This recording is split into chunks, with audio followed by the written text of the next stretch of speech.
Hello, it's time for Raghav's Take. America and India have never been economic competitors.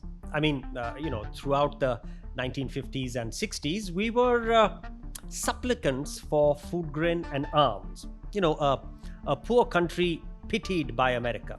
When through the 1970s and 80s, we developed a Soviet implanted spine, we became Cold War adversaries. We thumbed our nose at Uncle Sam, detonating a nuclear device, engineering a green revolution to become self sufficient in food, and liberating East Pakistan, which is now Bangladesh, in the teeth of American opposition. We stocked up also on Russian armaments. Come the 1990s, the world deconstructed. The Soviet Union and the Berlin Wall collapsed, making America the sole superpower. But then China began rising as a challenger, while India teetered at the edge of bankruptcy. That's when we did a major pivot, opening our economy to a flood of American dollars. Now we are neither supplicants nor adversaries, but strategic partners of the Yankees. We blossomed, becoming the fastest growing large economy on earth. We signed up for the highest number of H-1B visas, literally leading America's technology revolution with a furious pipeline of high quality talent. We sent the largest number of foreign students to US universities. Our IIT, IIM alumni became CEOs of storied American multinationals. We doctored and nursed the USA. We mounted joint military exercises. We co-authored the Quad to keep a check on China and won a nuclear endorsement from Uncle Sam. Indian Americans became the wealthiest, most admired minority. American companies invested in India in hordes.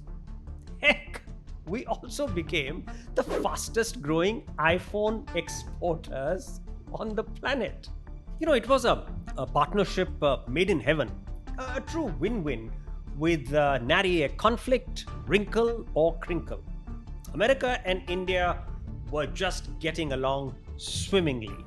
Along came Donald J. Trump, and the world, turned again. He weaponized tariffs and aimed the most lethal shot at, you won't believe it, India. Suddenly, the globe's most hassle free partnership got entangled in a web of conflicts, wrinkles, and crinkles.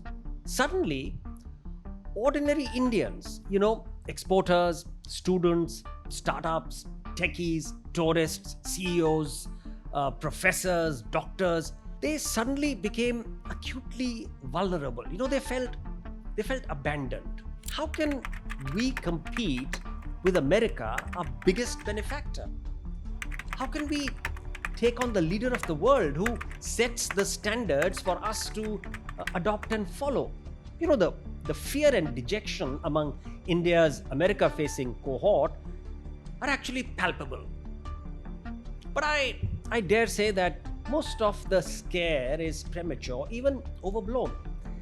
There are several areas where India, which is a later blooming economy, powered by an astonishing digital heart, a digital engine, is eons ahead of America, which is actually tethered to hidebound and outdated structures. I'm going to narrate one such real experience that I've weathered myself. Over about a year ago, I spotted a highly unusual but attractive investment opportunity in a Nasdaq listed company. It was a 100-year-old newspaper business with a market leading presence in more than 25 states in America. Like every struggling newspaper operation, it faced a daunting challenge. It could either perish with crumbling printing presses, or transition to a digital-only future with paying subscribers. Of course, that's sort of easier said than done. A legacy old world champion rarely has the smarts and savvy to become a new age technology whiz. Most die or get sold in the process.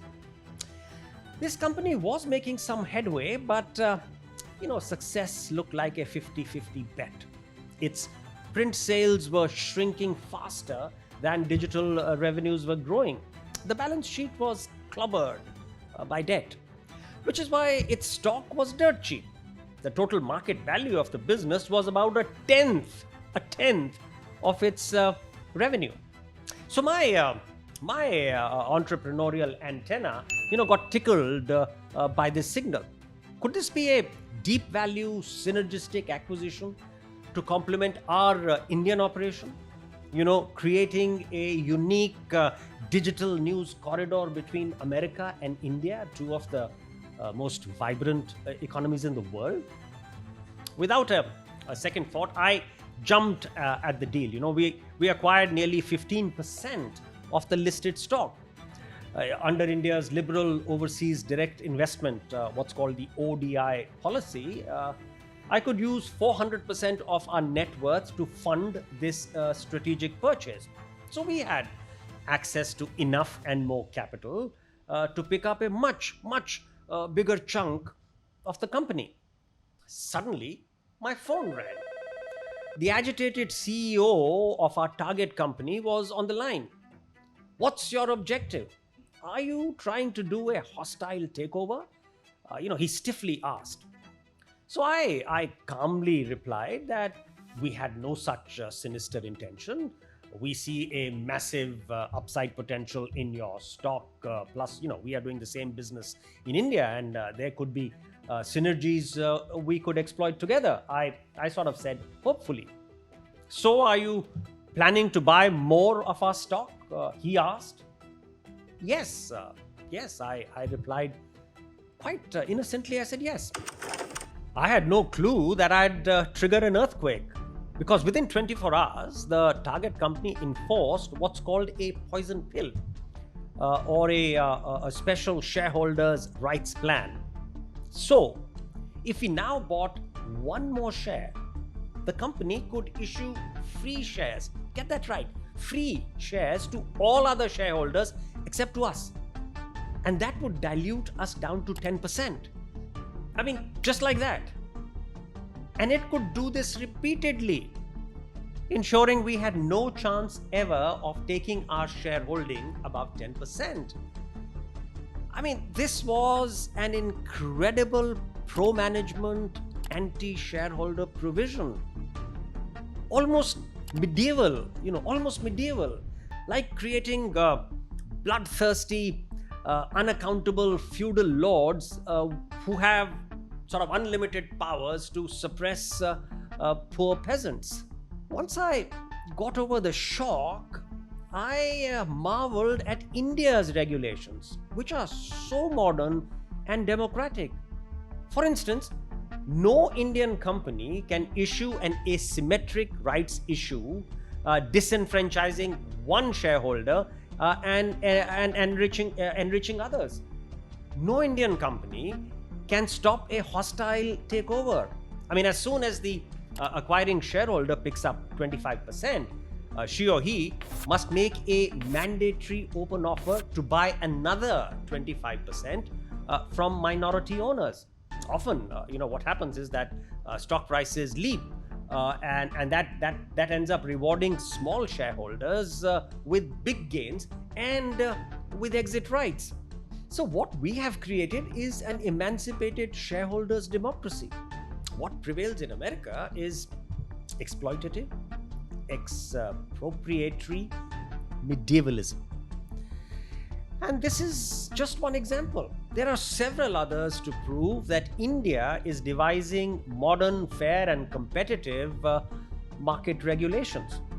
So there's no need to get overawed or bullied by Trump's America. Equally, there's just no need for any polemics or harsh riposte.